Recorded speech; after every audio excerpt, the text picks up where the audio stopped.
Bună ziua și bine ați venit în Căsuța Naturii. Astăzi vom afla câștigătorul tombolei lunii septembrie.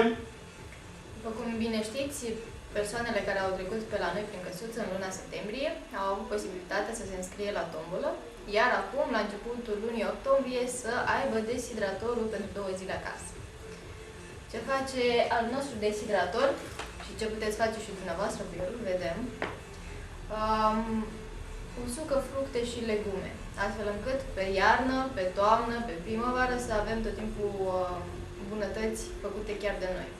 Noi am făcut vegeta, am făcut cătină uscată pentru vremurile în care imunitatea trebuie crescută, biscuiței, o nebunie. Hai să vedem cine câștigă.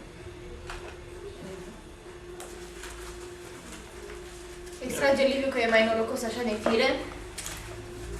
Da.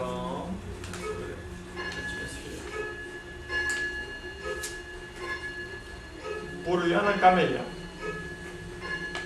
Doamna Camelia astăzi va fi sunată să vină să ia minunat la aparat și să ne arate ce a făcut ea cu el. Da. Și pentru că luna septembrie deja a trecut, noi ne reintrăm în ritm și ținem lună de lună tombole, așa că în luna octombrie persoanele care ne vor vizita vor avea posibilitatea să mănânce o cină cu Thermomix, prietenul nostru de bucătărie. Vom alege împreună 3 rețete și le vom pregăti direct la dumneavoastră în bucătărie. Curioși, vă așteptăm! Mult succes! La revedere!